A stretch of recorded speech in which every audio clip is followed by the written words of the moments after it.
dans ton royaume. Sois assis dans ton royaume. L'un à ta droite Et l'autre à ta gauche. Dieu veut que ses enfants soient au paradis assis autour de Jésus-Christ. Non.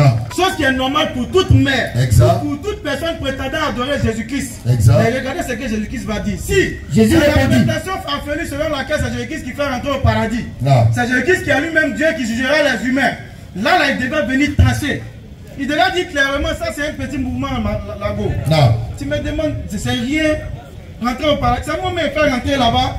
Mais regardez ce que Jésus-Christ dit. Jésus répondit. Toi qui adores Jésus-Christ, écoute très bien. Jésus répondit. Jésus répond. Vous ne savez ce que vous demandez. Eh femme, ce que tu demandes là, tu n'es pas au courant. Hein? Tellement c'est grave, regardez ce qu'il dit. Vous ne savez ce que vous demandez. Tellement c'est grave. C'est comme si ton fils vient te demander 10 000 alors que tu n'as que ton go dans ta poche. Tu dis, petit, ce que tu dis là, tu n'es pas au courant. C'est fort. Donc il dit, vous ne savez ce que vous demandez. Parce que c'est lourd. Allons-y. Pouvez-vous boire la coupe que je bois? Alors, il lui pose une question facile. Est-ce que tu peux boire la coupe que je bois? Dans une parabole, ça peut signifier la mort. Allons-y. Nous le pouvons dire. Oui, on peut boire, on peut mourir à toi. Les deux passent. Et il leur répondit. Alors Jésus-Christ maintenant va donner l'enseignement. Il est vrai que vous boirez ma coupe. Il est vrai que pour boire la coupe, là, ça c'est rien, vous pouvez le faire. Mais pour ce qui est assis, Mais pour ce qui est d'être assis à ma droite et à ma gauche, c'est-à-dire en d'autres termes, pour ce qui est de faire entrer tes enfants au paradis, selon les normalement, selon Pasteur Guédé à la dit ici, ça c'est rien pour Jésus. Jésus doit pouvoir le faire facilement. Mais regardez ce qu'il dit. Pour ce qui est de faire entrer tes enfants que voici qui m'ont suivi, ça il faut qu'on le précise. C'était des disciples de Jésus-Christ. Logiquement, ils ne doivent pas avoir de problème pour dire que ceux-là vont être au paradis à moi, là-bas, comme toi. Mais regardez ce qu'il dit par humilité pour montrer son impuissance vis-à-vis de Dieu. Il dit, cela ne dépend pas de moi. Cela ne dépend pas de lui, Jésus-Christ, qui est en train de parler. Et ne sera donné qu'à ceux. Et ça ne sera donné qu'à ceux à qui mon Père l'a réservé. À qui Dieu l'a réservé. Mais comment peut-on prétendre que c'est Jésus-Christ qui est Dieu et qui pardonne les péchés ou qui exauce les vœux? Je ne puis rien faire de moi-même. Dans Jean 5, verset 30, qu'il ne peut rien faire de lui-même. Je ne puis rien faire de Il moi-même. ne peut rien faire de lui-même. Selon ce que j'entends, Selon ce qu'il entend, je juge. il juge. Et mon jugement est Son juste. jugement est juste. Parce que je ne cherche pas ma Parce volonté, que sa volonté n'est pas celle qui prime. mais Mais, la volonté de celui qui m'a envoyé. parce que dans Jean 7, verset 16, il va dire clairement que sa doctrine ne vient pas de lui, mais de Dieu. Voilà pourquoi Jésus-Christ ne peut être Dieu. Il ne doit pas être adoré par les personnes sincères qui lisent attentivement et qui lisent dans le but d'avoir le salut. On revient sur ma sourate 10.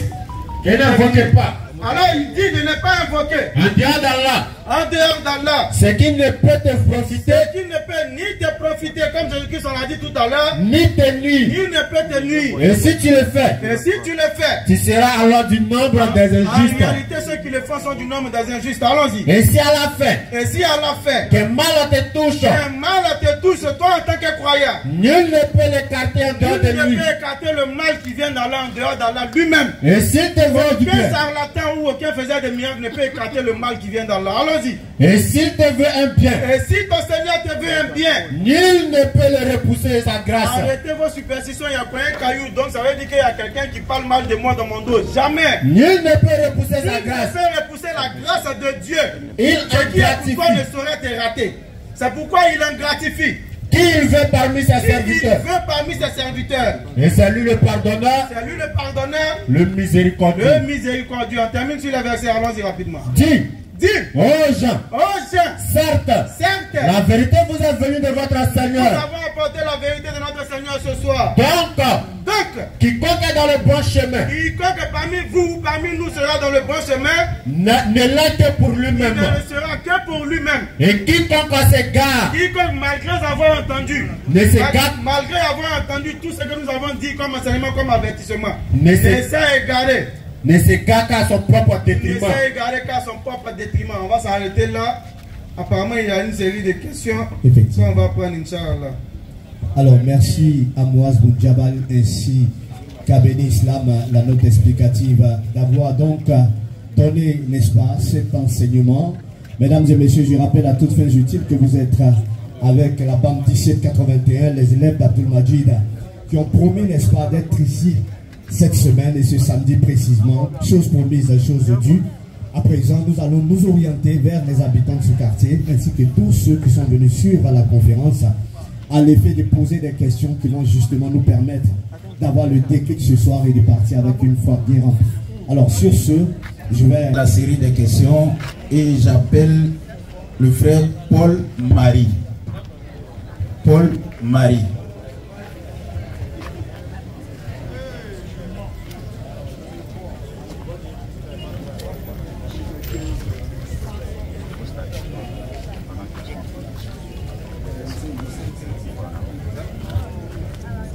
Bonsoir à l'auditoire, bonsoir les frères. J'ai 3 questions à poser. Mais je vais commencer d'abord par la première. J'aimerais savoir, est-ce que Allah est-il visible? Cette question est relative à Allah. Maintenant, les 2 autres questions sont relatives à Abraham. Non, là c'est bon, donc les 2 autres questions que je vais poser sont relatives à Allah, et plutôt à Abraham. Dans la Bible, Abraham voulait un héritier, un fils qui allait hériter de ses biens. Et Dieu aussi avait fait une promesse à Abraham de faire de lui une grande nation et de lui susciter un fils par lequel toutes les familles de la terre seraient bénies. Donc la première question qui est relative à Abraham que je voudrais poser, elle provient du verset du chapitre 15 de Genèse, du verset 2 au verset 4. Donc il laisse savoir, sur la base de ce chapitre, Genèse 15, verset 2 à 4, lequel des 2 fils, puisqu'il a eu 2 fils, lequel des 2 a réellement hérité de lui. Maintenant, pour ce qui est comment on appelle ça, du fils par lequel les nations de la terre seront bénies, lequel d'entre les 2 à qui Dieu a dit toutes les nations de la terre seront bénies en toi? Voilà, c'est les 3 questions que je vais poser. Prenez d'abord la sourate 7, verset 143. Bon, lisez d'abord ce verset. Quelqu'un d'autre me cale sourate 7, verset 143 pour sa première question. Ouais, c'est ça la question. Sourate 7, verset 143 pour commencer. Sourate 7, le verset 143. Rapidement. Et lorsque Moïse vient à notre rendez-vous, Non. et que son Seigneur lui eut parlé, Allons-y. Et que son Seigneur lui parlait, il dit, oh mon Seigneur, Oh mon Seigneur. montre-toi à moi. Voilà la question du frère, c'est Paul, non? Du frère Paul.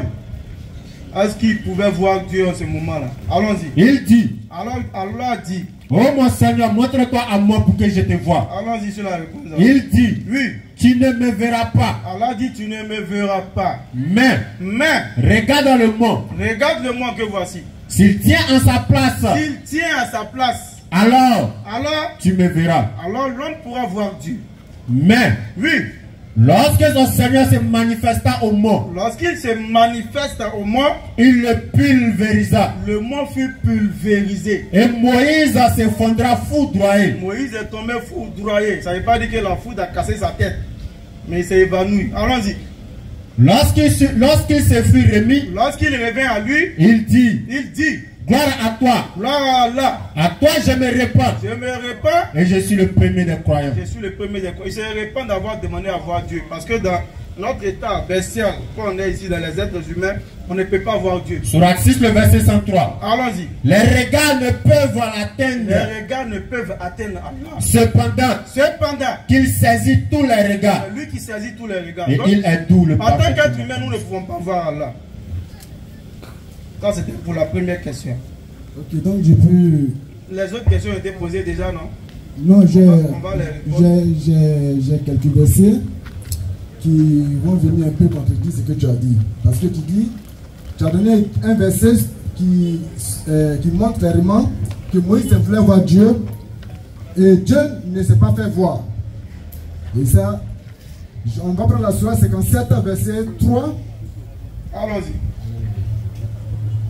La sourate 57, verset 3. Verset 3. Sourate 57, le verset 3. Certes, c'est lui le premier et le dernier, Effectivement. l'apparent et le caché.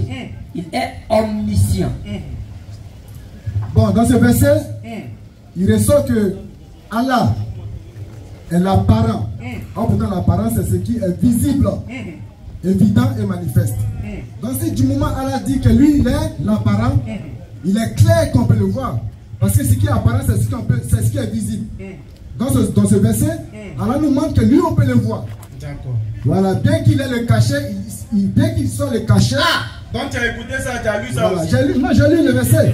Bien qu'il soit le cachet, il montre ici l'on peut le voir. Il montre clairement qu'on peut le voir.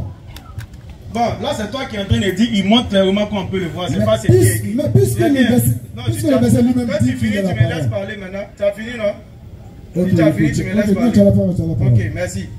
Donc toi-même tu dis qu'il est l'apparent, tu dis en même temps qu'il est caché. Le caché là, ça ne te dit rien. Mais tu prends l'apparent, tu donnes à l'apparent des définitions que toi-même tu veux. Et tu dis qu'il montre clairement qu'on peut le voir, on peut le... Ça c'est toi qui l'as dit. Il dit il est l'apparent. Qu'est-ce que signifie l'apparent? Surata 41. Le Coran lui-même c'est répond. Surata 41, le verset 53. Comment nous pouvons saisir Allah? Pas par nos regards, mais par nos cœurs. Comment? Nous leur montrerons nos signes Oui. dans l'univers Dans l'univers, à travers la création. et en Et eux-mêmes, même en eux-mêmes. jusqu'à ce qu'il devienne évident que que c'est cela le Coran, c'est cela le Coran la vérité. qui est la vérité. Ne suffit-il pas que ton Seigneur soit témoin de toutes choses? C'est clair. Donc l'apparent ici s'explique par le fait d'admirer la création d'Allah. Il pourra le dire dans la Sourate 3, verset 190 et suite. Inna fi khalqi samawati wal ard wa ikhtilafi al-layli wan nahar la ayatin li ulil albab allazina yazkuruna Allaha qiyaman wa qu'udan wa ala junubihim jusqu'à la fin du verset. Donc ici c'est à travers la création que nous saisissons Allah. Pas que nous le voyons avec l'appareil visuel que nous avons. Sinon il n'aurait pas dit qu'il est le caché. Mais il est l'apparent parce qu'en réalité, en admirant ou en méditant sur sa création, nous savons qu'il existe. C'est en cela qu'il est l'apparent. Et quand il dit qu'il est le cachet, nous ne pouvons le saisir de nos regards avec l'appareil visuel qu'il nous a donné. Voilà qui est clair. Donc c'est toi qui n'avais pas compris le verset. Bon, peut-être que ce que tu as donné comme réponse, tu l'as puisé du Coran. Et tu as dit qu'il est le caché parce que on ne peut pas le voir à l'œil nu.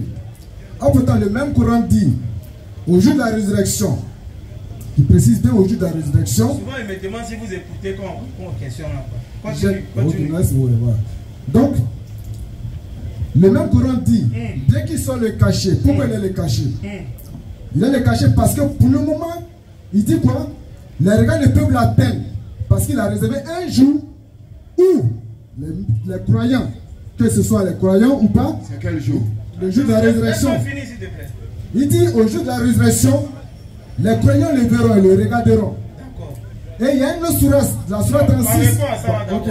Dans la sourate 75, dans la sourate 75. Ça répond à ce que tu viens de dire là d'abord avant que tu donnes un autre. Oui, mais il faut que je soutienne ça par un verset. Ok, vas-y. Ok. Donc dans la sourate 75, verset 22 à 23, il dit qu'il est requis ce jour-là, qu'ils le regarderont. Au jour de la résurrection, non?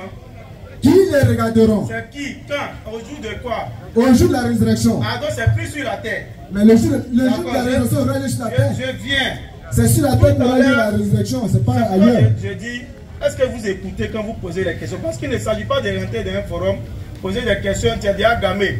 Réponse à tu n'écoutes pas, mais tu reviens encore avec d'autres choses qui paraissent un peu, on va dire, on va rentrer dans un brouhaha.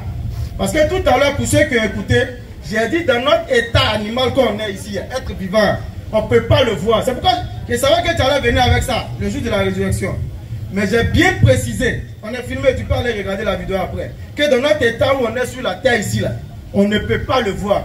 Maintenant, tu parles d'un jour où lui-même il a fait pour des choses bien précises. Mais pour quelqu'un qui est vivant, Moïse était au jour de la résurrection. Réfléchissez un peu, mon frère. Moïse n'était pas au jour de la résurrection qu'il a demandé. Mais j'ai précisé ici même que c'est dans notre état vivant, ici, notre état animal, je l'ai même dit que nous ne pouvons saisir Allah des regards. Maintenant, tu reviens encore avec un autre verset. J'ai cru que tu allais me dire non, tel gars ou tel prophète a vu Dieu étant sur la terre, mais tu m'envoies au jour de la résurrection. Ce jour-là, quand tu seras arrêté nu et circoncis sur la terre, c'est ce que tu fais. Ce jour-là, le soleil sera à quelques... Parce qu'on parle du Coran, on rentre dans la source coranique. Le soleil sera à quelques coudées de nos têtes. Tu penses que toi où tu es là, si le soleil vient ne serait-ce qu'à l'étape des nuages, ça, tu ne vas pas fondre. Tu vas fondre. C'est un jour particulier où Allah il a préparé des choses particulières. Il ne faut pas comparer ça avec ici sur la terre. On dit ce jour-là, les gens vont se noyer, s'immerger dans leur sueur. Tu as vu quelqu'un transpirer ici quand la sueur monte. C'est un jour particulier avec des choses particulières. Demande à te dire, ça là, Coran là, quand tu rentres dedans et que tu n'es pas armé de connaissances, tu te casses la figure. C'est ce que tu viens de faire. J'ai donné la réponse bien avant même que tu poses la question, mais quand même tu as posé. C'est ça qu'on appelle se casser la figure. Il faut aller dans la Bible, c'est ce qui t'arrange. Non, je ne me casse pas la tête, mon frère. Allons directement. Dis-nous, qui a déjà vu Dieu? Bien. Personne n'a. J'ai participé ici dans le Coran. Si on va sur la Dans n'importe quelle source. Qui a déjà vu Dieu? Je suis d'abord dans le. On va, si c'est pour aller dans la Bible, on peut aller dans la Bible. Mais je suis d'abord dans le Coran. Dans le Coran, bien que aucun prophète ne l'a vu, mais cela ne veut pas dire que lui n'est pas visible. Parce que dans la Sourate 57, il dit qu'il est l'apparent. Ce qui veut dire qu'on peut le voir. On le voit. Pourquoi il est caché? Calme-toi. Pourquoi il est caché? Faut te calmer là. Non, il a déjà répondu. On le voit dessus. Non. Pour le moment, il se cache pour qu'un jour il a réservé pour qu'on puisse le voir. Mais calme-toi. Non, il n'a pas dit qu'on ne le voit pas. Il n'a pas dit qu'il n'est pas visible. Est-ce qu'il a dit qu'il n'est pas visible? Il n'a pas dit ça. Il a dit quoi? Il dit. Oui. Il dit. Oui, il dit quoi? Il dit quoi? Dans la Sourate 75. Qu'il est. Qu'il quoi? Attends, je vais faire sortir le verset, on va le lire ensemble. Et si on avançait? Tu es en train de on va avancer, mon frère. En fait, tu reviens sur les choses, ça tue l'enseignement. Non, au fait, bon. On a déjà expliqué que sur la terre, personne ne peut le voir. Il t'a demandé qui l'a vu. Tu as posé la question, mais le jour de la résurrection, le jour de la résurrection aura lieu où? Ça sera lieu sur la terre. Parce que dans la Sourate 36, verset 51, il a dit quoi là-bas? Attends, s'il te plaît. Est-ce qu'actuellement quelqu'un peut s'asseoir à la table et puis manger avec Abraham? C'est pas encore arrivé. À quel moment on va manger avec Abraham? Ça après notre vie. Non, c'est fini. Mais ça n'a aucun rapport avec ce qu'on a dit. À quel moment on peut voir Dieu selon le Coran? Voilà. Au jour de la résurrection qui aura lieu sur la terre. Qu'est-ce que tu viens de dire? Ouais, mais c'est sur la terre. Mais c'est pas sur la terre ou pas? On n'est pas en train de parler de lieu, on parle de moment. Quand j'ai parlé tout à l'heure, j'ai dit dans nos états ici vivants, est-ce qu'au jour on sera dans les mêmes états qu'on est aujourd'hui? Le jour de la résurrection, on sera comme on est aujourd'hui. On sera dans le corps physique qu'on a. Est-ce que c'est ce corps qu'on a aujourd'hui là qu'on sera? On dit le jour de la résurrection, c'est quoi? Est-ce qu'on sera dans ce corps-là? Effectivement, dans ce corps. Dans ce même corps. Dans ce même corps. Dans ce même corps qu'on est aujourd'hui. La résurrection, c'est quoi? C'est pas le retour de l'âme. Qui avons besoin de nourriture et autres dans ce même corps. Ta Bible, tu es en train de contredire ta Bible. Je ne contredis pas ma Bible, j'ai dit. Le jour de la résurrection, on aura les mêmes corps. Quand on dit la résurrection, c'est quoi? C'est le retour de l'âme dans le corps physique. Et après, on va passer. Maintenant, qui a déjà vu Dieu? Donne une source. Je dis, selon le Coran, personne n'a vu Dieu. J'ai dit, à part le Coran, donne une source où on a déjà vu Dieu comme ça. J'ai dit, bon, Abraham a vu Dieu. Montre-nous la Bible. Genèse 18, verset 22. Lecture. Genèse 18, verset 22. Les hommes s'éloignaient et allaient vers Sodome. Mais Abraham s'était encore en présence de l'Éternel. Oui, il a lu. Voilà. Dans le chapitre, au verset 1, on dit l'Éternel est apparu à Abraham. Au début, il y avait 3 personnes. Non, il y avait 3 dieux. C'est vrai, je parle de non, il y avait 3 personnes. Il avait 3 personnes. On dit l'Éternel est apparu à Abraham. Il y avait 3 personnes. Et lorsque les 2 hommes sont allés vers Sodome, la Bible nous dit que ces 2 hommes qui sont allés vers Sodome, dans Genèse 19, verset 1, la Bible précise bien que ce sont des anges. Maintenant, celui auprès de qui Abraham a demeuré, c'était l'Éternel. C'est bien mentionné noir sur blanc. Que vous-même vous venez de lui. Champion, il dit, Dieu vient sur la terre là, même ça pour faire quoi? Il vient sur la terre, ça pour faire quoi? Ce qu'il a fait avec Abraham, c'était quoi? Non, c'était pour venir manger mouton et puis gâteau. Il fait ce qu'il veut. Donc Dieu fait ça pour venir manger mouton avec gâteau. Est-ce que c'est pas ce qu'il a fait avec Abraham? Pourquoi vous êtes comme ça même? Non, mais c'est pas moi qui dis, est-ce que c'est pas ce qu'il a fait? Donc Chronique 6, ça le verset 18. Allons-y. Mais quoi? Ça dit Dieu quitte. Il quitte et puis il vient voir Abraham et puis il vient s'asseoir. Alors frère, ça c'est comment? Même quoi? Non frère, c'est attends, il y a un cabri là. Abou, tu es cabri là. Et puis Dieu, il est venu manger. Même quoi? C'est ce qui est écrit. C'est pas Dieu. Mais c'est ce qui est écrit. Lorsque tu prends, ça veut dire, vous ne maîtrisez rien. Quand tu prends le Talmud et que tu lis ce verset, quand tu prends le commentaire de Rachi et autres là, on te dit qu'il s'agit de 3 anges. Gabriel, Michael et Raphaël. C'est clair. Et les anges là représentent Dieu. Donc quand Abraham est devant un ange, il se tient devant l'Éternel. Parce que l'ange est le porte-parole de Dieu. Qu'est-ce qui est difficile à comprendre? Mais quoi? Et comment tu me dis, ouais, il est descendu pour faire ce qu'il a fait. Vous venez manger un mouton. Mais quoi? Dieu habitera-t-il véritablement avec l'homme sur la terre? Dieu habitera-t-il véritablement avec l'homme sur la terre? Voici, les cieux des cieux ne peuvent le contenir. Combien moins cette maison que j'ai bâtie? Vous pensez que Dieu la met comment même? Vous le voyez en comment? C'est pourquoi vous l'avez attrapé, vous attrapez Dieu, vous le frappez, vous le tuez. C'est vous-même la même. Dieu la même, c'est pas comme le. Vous sous-estimez Dieu. Vous avez arraché à Dieu toute sa valeur. Franchement, il vient à Abraham pour venir manger un mouton. C'est quoi? Est-ce qu'on a avancé? Écoute, nous, qui a déjà vu Dieu? Je t'ai donné le verset où Abraham a demeuré avec Dieu. S'il a demeuré avec Dieu, c'est qu'il a vu la personne auprès de qui il demeurait. Mais c'est écrit. On dit qu'il demeura en présence de l'Éternel. C'est faux. Mais c'est écrit.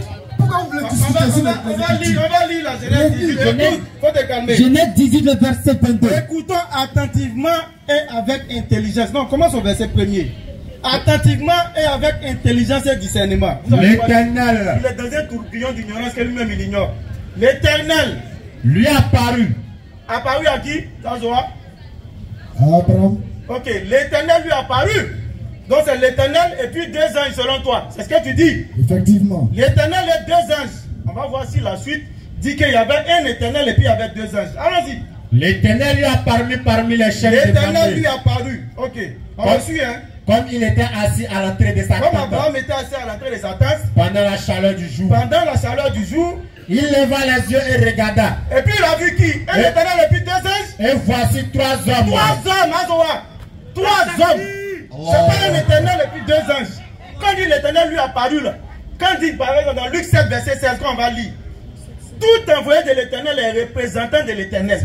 Donc quand Dieu envoie, que ce soit son ange ou son prophète là, c'est comme si Dieu est venu lui-même. Mais c'est pas en chair. Sinon, tu vois que tu t'es piégé.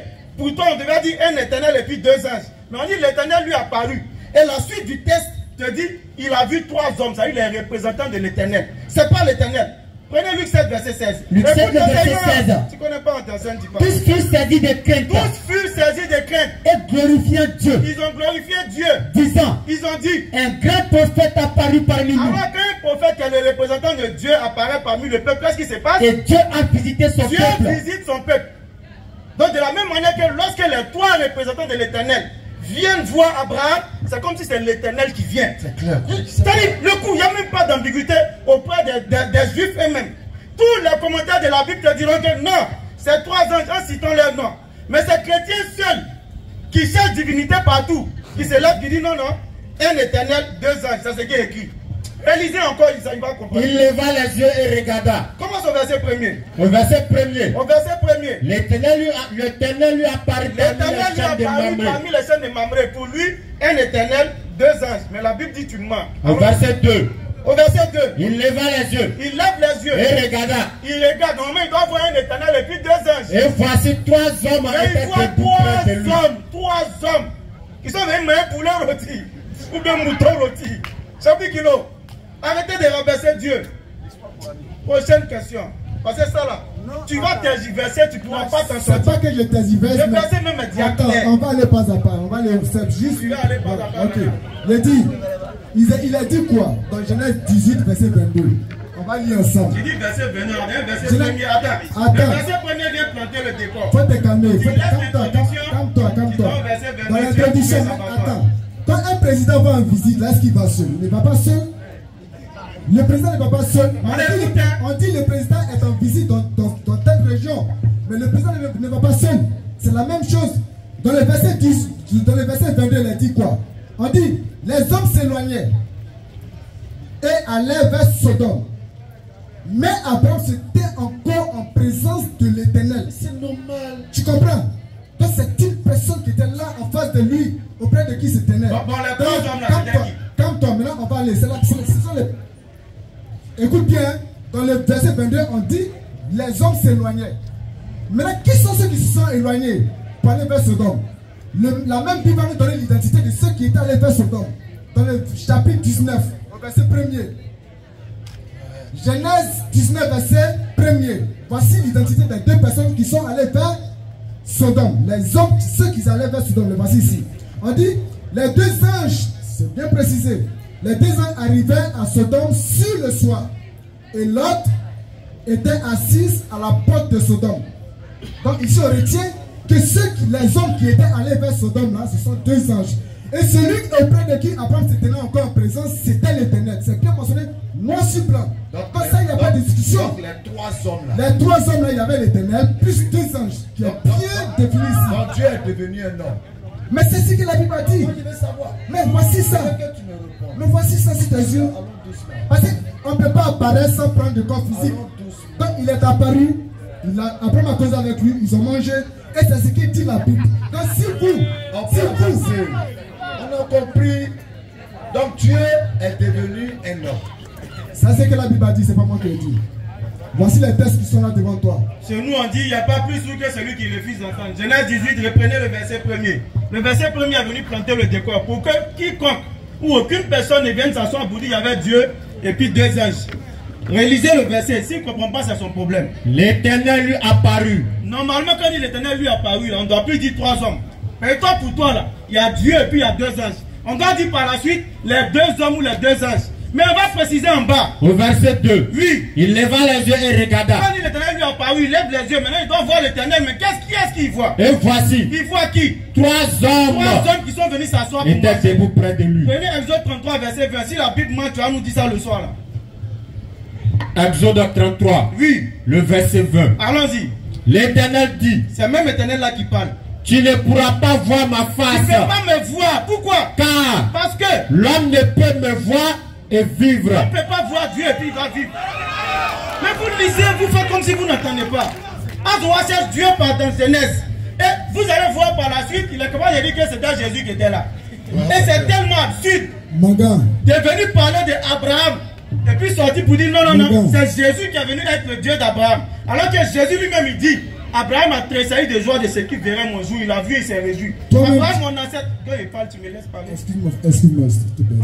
Excuse. C'est pourquoi si Internet est développé toi. Tu ne connais pas, mais tu aimes parler. Tu vois. C'est pourquoi on a lu Luc 7, verset 16. Lorsqu'un représentant de l'Éternel vient là, c'est Dieu lui-même qui vient. Et Amos 3, le verset 7 est clair. L'Éternel ne fait rien sans avoir révélé à ses serviteurs les prophètes. Donc quand le prophète il est là, c'est comme si c'est Dieu qui est là. C'est pourquoi Zacharie 2 dit qu'il vous trompe là. On dit Dieu viendra lui-même. Dans la Bible, on dit Dieu viendra lui-même. Nulle part Dieu n'est venu. Parce que si on dit Dieu est venu, ça veut dire que les autres 33 versets 20 soit faux, soit la Bible est fausse elle-même. Ou bien soit la Bible se contredit. Parce qu'il dit personne ne peut le voir et vivre. Qu'il soit homme, poulet, oiseau. Si tu as vu, s'il représente Dieu, si tu l'as vu, tu ne dois pas vivre. Amen. Mais pourquoi Abraham s'assied et puis il mange lui? C'est pas Dieu. Et la Bible est claire, Genèse 18, verset 1. L'Éternel est là. Les trois hommes qui sont les trois anges dont il a cité les noms clairement établis dans les différents commentaires. Gabriel, Michael et Raphaël. Tous les commentaires de la Bible ont dit. Sauf Azoa. Et ça clique. Il dit. Maintenant, il dit. Passons à la prochaine étape. Parce que tu n'as rien d'autre à apporter. Non, parce que c'était clair. Abraham est resté auprès de l'Éternel. Parmi les trois personnes, Abraham est resté, c'était encore en présence de l'Éternel. Ça, c'est la première personne. Les deux autres, ce sont les deux anges qui sont allés vers Sodome. C'est quoi être en présence de l'Éternel? C'est quoi? Ça veut dire quoi? Demeurer à côté de lui. Hein? C'est tellement simple. Physiquement. Demeurer quoi? Attends. Quand on demeure en présence de l'Éternel. Lorsqu'on dit celui-là, il demeure en présence de l'Éternel, ça veut dire quoi? Ça a plusieurs sens. Mais donc, selon le verset là. Ça veut dire quoi? Moi, je veux non, selon le verset, il faut qu'on reste dans la logique des textes écrits. Ce que le texte a dit là, le texte dit Abraham était encore en présence. Donc ça veut dire qu'avant ça, ils étaient ensemble. Ils ont mangé ensemble, ils ont tabac ensemble. Même Moïse. Même Moïse. Moïse, le seul à qui Dieu parlait de vivre face à face, n'a jamais vu Dieu. C'est Abraham. Dieu pour se faire voir. Va venir. Un corps de chien. Va venir. C'est la réelle exceptionnelle. Pour toi, Abraham. Il y a quoi d'extraordinaire dedans? Essayez de mettre Dieu à la dimension que Dieu mérite. Dieu ne peut jamais prendre un corps de chair, c'est pas possible. Allons-y. La deuxième question. Regarde ce que le Coran dit. Surat 51, le verset. Voilà ce qui est censé. T'est-il parvenu le récit des visiteurs honorables d'Abraham quand il entrait chez lui et dit Père, il l'a dit, Père, visiteur inconnu. Puis il alla discrètement à sa famille et apporta un veau gras. Donc quand Abraham a vu les visiteurs de Dieu venir vers lui là, il a couru comme la Bible a dit là. Il allait chez Cabri. Il va tuer, il va préparer. Qu'est-ce qui se passe? Ensuite, il l'approcha d'eux. Il va approcher ça des visiteurs inconnus. Ne mangez-vous pas, dit-il. Venez à manger. Il ressentit alors de la peur vis-à-vis d'eux. Il dit, pourquoi? Il dit, n'aie pas peur. Et il lui annonçait la naissance. Parce que quand il a apporté la nourriture, ils n'ont pas regardé même la nourriture parce qu'ils ne mangent pas ça. Le corps humain qu'ils ont pris là, c'est momentané. Parce qu'ils ne sont pas de nature humaine. Donc ils n'ont pas besoin de substance humaine pour manger. C'est clair. Ils sont venus juste pour quelque temps, faire ce qu'ils ont à faire, et puis partir. Il ressentit alors de la peur. Dans le corps qui sont dedans, s'ils mangent là, ils doivent aller aux toilettes. Il dit, n'aie pas peur. Et il lui annonçait la naissance. Donc quand Abraham a apporté, ils n'ont même pas bougé d'un iota. Ils ont regardé et puis ils n'ont même pas calculé. Ils ont dit à Abraham ce qu'ils avaient à dire et puis ils sont partis. Mais c'est dans la Bible, on voit Dieu, il vient. Et puis Abraham broco. Et ici. Et puis il vient à Abraham. Au verset 31. Alors Abraham dit, quelle est donc votre mission? Oh, envoyé. On n'a qu'à croire à un truc comme ça. Vraiment. Oh, envoyé. Alors Abraham dit, quelle est donc votre mission? Oh, les Juifs sont d'accord, nous on est d'accord. Mais vous les chrétiens, vous quittez où vous venez dire non, c'est Dieu. Vraiment. Coran dit c'est les envoyés. Les Juifs disent c'est les envoyés. Vous dites non, vous deux vous mentez, nous on sait, c'est Dieu. Et je le disais tantôt, nulle part dans la Bible, Dieu ne peut prendre, je viens. Nulle part dans la Bible, Dieu ne peut prendre la forme d'un homme. Parce que Moïse avait prévenu, prenez Deutéronome 4, verset 15. Il avait prévenu depuis longtemps. Depuis la période où il est venu leur relater les différents commandements de l'Éternel. Il a prévenu, on va lire, tu vas voir comment c'est clair. Deutéronome 4, le verset 15. Comme ce livre-là n'est pas destiné à vous les chrétiens, vous le comprenez mal. Et comme vous n'êtes pas parmi les monothéistes, vous êtes en 3 en 1 en 3. C'est clair. Donc vous ne pouvez pas comprendre l'écriture des monothéistes. Allons-y. Au verset 15. Allons-y. Puisque vous n'avez vu aucune figure. Vous n'avez vu aucune figure. Le jour où l'Éternel vous parla du milieu du feu. Où l'Éternel vous a parlé du milieu du feu à Horeb là. Vous n'avez vu aucune figure. Alors il va faire les mises en garde suivantes. Il va faire les mises en garde suivantes. Écoute bien. Veillez attentivement sur vos âmes. Veille sur ton âme. De peur. Que vous ne vous corrompiez. Que tu ne corrompes ton âme.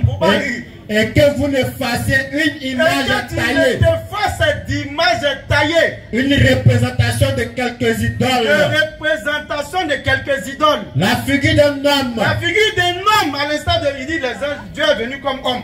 On ne faut pas te faire la figure d'un homme pour représenter Dieu. Ou d'une femme. Il ne faut pas choisir l'homme pour dire voilà Dieu. Il ne faut pas choisir femme pour dire voilà déesse. Allons-y. La figure d'un animal. Même la figure d'un animal, il ne faut pas utiliser pour dire c'est Dieu. La figure d'un oiseau qui vole dans la cieux. Vous avez utilisé colombe, vous dites que c'est Dieu à l'instar du Saint-Esprit qui est venu le jour de la Pentecôte. Vous dites c'est faux. Allons-y. Au verset 18. Continue. La figure d'une bête qui rampe sur le sol. D'une bête qui rampe sur le sol. La figure d'un poisson qui vit dans les eaux. Un poisson, c'est les panafricains là. Les poissons, on ils disent que c'est poisson sacré. On ne faut pas prendre tout ça là comme divinité. Veille sur ton âme. Et Moïse avait déjà prévenu. Azoa, veille sur ton âme. Hein? De peur que. Levant tes yeux vers le ciel. Levant tes yeux vers le ciel. Et voyant le soleil. Et voyant le soleil. La lune. Et les étoiles. Et tout ce qui orne le ciel. Toutes les armées des cieux. Allons-y. Tu ne sois entraîné à te prosterner en leur présence. Et c'est ce que la plupart font. Ce sont des choses. Lorsqu'ils voient la création, au lieu d'adorer le Créateur, ils remercient, ils adorent cette création-là elle-même. Dieu envoie ses anges, tu dis non, c'est Dieu lui-même. Allons-y. Alors qu'il avait été déjà prévenu. Prochaine question. Tu es le seul représentant des chrétiens ici. Hein. Ah bon? C'est bien ça. Donc, ce que vous devez retenir. Oui, ça dit quoi, Ben, et puis son petit. Ce que tu dois. Son petit comment? Ah, tu es son petit. Mais c'est ton vieux mort. Non, c'est mon frère, c'est pas mon vieux mort. Laisse ça. Encore même.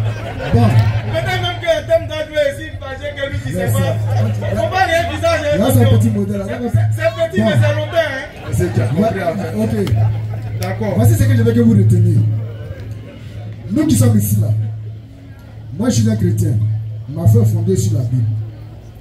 Et à chaque fois vous utilisez la Bible pour essayer d'argumenter vos prêches. Et à tout moment, le livre de Genèse que vous utilisez là, il fait référence à la Torah. Et les versets qu'on a utilisés là sont issus de la Torah. Donc lorsque le Coran vient dire plus tard que ceux qui ont visité Abraham, ce ne sont pas des... Dieu ne faisait pas partie et que c'était trois anges, là c'est une contradiction. Parce que le Coran dit qu'il a... Allah dit quoi dans le Coran? Je crois dans la sourate 21, verset 48, si je ne me trompe pas, que c'est lui qui a donné la Torah à Moïse. Mais comment se fait-il qu'on va lire la Torah et on découvre que Abraham a vu Dieu, il a mangé avec Dieu, c'est écrit voici plat. Qui découvre? Les juifs, tous ceux qui lisent, les juifs ou les chrétiens, peu importe, mais tous ceux qui lisent, tous ceux qui a lisent, découvert du moment où tu prends, les juifs ou les chrétiens? Du moment, ben, est-ce que c'est les juifs ou les chrétiens? Les hommes. Tous ceux qui sont. Tous ceux qui ont le courage de répondre à ce qui tout. Parce que dans cette réponse. Si vous contredisez, donc comment vous allez accepter une réponse? Dans cette réponse-là, dans la réponse que tu as donnée là, le débat sera clos. C'est les juifs ou les chrétiens qui disent que c'est Dieu. Il faut répondre. C'est tout. Si tu es sincère, il faut répondre. Mais comment je peux répondre? Comment il peut me donner un mode de réponse? Ah, ça, tu as parlé de la Torah. J'ai fait référence à la Torah. La Torah a été révélée à qui? À Moïse. Pour qui? Pas pour qui? Parce que c'est profitable à tout le monde, ça nous profite. On utilise ça aujourd'hui. Qui a reçu? Qui a reçu? Moïse est quoi? Ce que tu es en train de faire là. Moïse est juif. Écoute-moi d'abord. Est-ce que Moïse est juif? Moi, je gagne du temps. Tu vois notre chat. Est-ce que Moïse est juif? Est-ce que Moïse est juif? Toi, tu sais que Moïse est juif. Moi, je sais que Moïse est juif. Si Moïse est juif, est-ce que selon les juifs, Abraham a vu Dieu ou bien c'était des anges? Moi, je ne me réfère pas aux commentaires des juifs, mais je me réfère à ce qui est écrit. Et c'est ça, mais que ce soit juif, que tu sois juif ou pas, ce qui est écrit, c'est ce que tu dois accepter. Est-ce que les juifs vont accepter que c'est Dieu? Est-ce que ce qui est écrit là, s'ils n'ont pas accepté? Prochaine question. Mais je ne comprends pas. Maintenant, voici la deuxième question, les deux dernières questions. C'est pas écrit que c'était Dieu, c'est toi qui interprètes que c'est Dieu. Mais c'est écrit noir sur blanc qu'Abraham était en présence de l'Éternel et les deux autres sont allés en Sodome. Nulle part dans la Torah, Dieu a nulle part dans la Torah, Dieu est représenté comme un homme. Ça, et j'ai dit, écoute-moi, tu parles de Torah, non? Nulle part dans la Torah, Dieu n'est représenté comme étant un homme. Nulle part. S'il y a demi-versets, il faut donner. C'est-à-dire, même si c'est en parabole, Dieu n'est jamais représenté comme un homme dans la Torah. Donc, c'est toi-même, ainsi que ceux qui te suivent et ceux que tu suis, qui interprétaient ça là, ce verset-là, comme étant un verset qui dit que Dieu est venu avec les anges. Sinon, la Torah ne l'a pas dit. Et le verset même qu'on a lu, Genèse 18 là, ça n'a jamais dit que c'était Dieu et puis deux anges. On est trois hommes. Donc c'est toi qui es en train d'interpréter. Il ne faut pas faire croire que les Écritures disent ça. Non. Non seulement les Écritures ne le disent pas, mais ceux encore qui sont les dépositaires de ces Écritures là. Mais ce n'est pas pour toi. Deutéronome 4 verset 1, tous les versets où, où Moïse commence à donner les différents commandements là, on dit Israël. Parle à tout Israël. Dis à Israël. Israël. Nulle part il ne s'adresse à toi. Tout est Israël, Israël, Israël. Il n'y a pas d'ambiguïté. Si c'est faux, montre-moi un verset. Aucun verset de la Torah ne dit que c'est pour le monde. Tout dit Israël, Israël. Moïse, quand on parle des commandements, hein, Moïse parle à Israël, parle à Israël. Prends ceux qui sont avec toi. C'est tout est Israël. Maintenant tu te lèves, tu dis non, selon toi. Toi, tu n'as même pas de part dans ce livre-là. Donc ton interprétation est caduque, elle est nulle. Parce que ce livre n'était pas destiné, ça c'est un. Ça. Tu n'as pas cette connaissance infuse de ce livre pour dire que tu vas donner une interprétation qui sera celle-là qui doit être prise comme parole d'évangile. C'est pas possible. Tu peux dire que toi là, je l'ai dit, on ne peut pas entendre celui qui refuse d'entendre. On ne peut pas réveiller celui qui fait semblant de dormir. Donc, tu peux rester sur avec quoi tu es venu là. Mais au moins l'auditoire, ceux qui nous écoutent et qui nous suivent, ont compris que tu ne tiens sur rien. Effectivement, c'est ce que tu l'as fait croire. Parce que moi, j'ai donné des tests. Mais ces tests-là, oui, j'ai donné voici les deux dernières questions. Les deux dernières questions. Sur la base de Genèse 15, verset 2 à 4, lequel des deux fils a hérité d'Abraham? Toi, tu dis hérité d'Abraham. Quoi? Quel héritage? D'abord, ici, dans les versets. Quel héritage? On parle dans les versets, il est question de biens matériels. Les biens matériels, là, c'est Isaac même qui a pris beaucoup. Les autres, là, ont eu un peu. Non, on lui concerne. Genèse 25, verset 5. Abraham donna tous ses biens à Isaac. Oui. Alors que Dieu ne parle pas d'un héritage matériel. C'est quel héritage? Donc, l'héritage dont il est question dans Genèse 2, Genèse 15, verset 2 à 4, c'est Isaac, vous le confirmez. C'est quel héritage? Mais il est question là-bas d'héritage matériel. Non, on s'en fout de ça. C'est pas l'héritage matériel qui va sauver l'humanité. Non, c'est ce qu'ils les textes disent. Il faut accepter ce que les textes disent. Les textes parlent d'héritage matériel. Bon, lisez les textes. Genèse 15, verset 2. Okay. Abraham répondit. L'histoire même ne commence pas. Seigneur éternel. Mais vas-y, lis. Attends. Donc, c'est héritage matériel d'Isaac qui va sauver l'humanité. Moi, j'ai posé deux questions. La première question, c'est sur l'héritage d'abord. Parce que moi, je veux des chrétiens de niveau. Comme ça, quand on échange, on apprend. J'ai compris. Est-ce que c'est l'héritage matériel d'Isaac là qui va sauver l'humanité? Attends. La question que j'ai posée, c'est non, je peux répondre. Mais il veut, en fait, dans les échappatoires, les textes que j'ai donnés là, il est question de quel bien. En lisant les textes, on va voir s'il est question de bien matériel ou bien spirituel. Mais lisons les textes d'abord. Il n'y a pas de bon chrétien, ils sont à le même niveau là. Tu vois, tu dis, lequel va sauver l'humanité? Et tu parles d'héritage matériel. Est-ce que quand j'ai posé la première question, j'ai pas fait de question de ça. Donc c'est quel héritage? La première question que j'ai posée là est relative à Genèse 15, verset 2 à 4. Là-bas, il est question des biens matériels. Ça ne nous intéresse pas. Voilà, maintenant, la seconde question, puisque tu es d'abord que c'est ça nous intéresse. On dit les biens matériels d'Abraham. Maintenant, ok, maintenant. La seconde question que j'ai posée, lequel des deux fils là, à qui tu as dit, toutes les nations de la terre seront bénies de toi. Voilà maintenant le sujet. Voilà. Maintenant, posez des questions. Allons-y, faisons la lecture. À partir de Genèse chapitre 12 là. On commence au 12, verset 2 à 3. Voilà. Genèse 12. Voilà le vrai verset. C'est là, c'est de ça qu'il s'agit. C'est de l'héritage matériel. Genèse 12. Abraham voulait l'héritier, non? Calme-toi, on va lire. Lecture. Genèse 12, le verset 2. Oui. Je ferai de toi une grande nation et je te bénirai. Je rendrai ton nom grand et tu seras une source de bénédiction. Je bénirai ceux qui te béniront. Abraham dit n'a pas d'héritier. Quand tu penses que quand Abraham parle d'héritier, il parle de ses biens. Vraiment. Il ne parle pas de biens matériels. Quand Dieu cause avec Abraham et puis parle d'héritier, c'est spirituel. Qui va pérenniser la spiritualité que je vais laisser là? Qui faut me donner un enfant qui va continuer ça? Toi, tu parles de biens matériels. Je bénirai ceux qui te béniront. Pendant qu'Abraham demandait un héritier, il a pensé à Eliezer. Dieu a dit non, ce n'est pas Eliezer, mais c'est celui qui sortira de tes entrailles.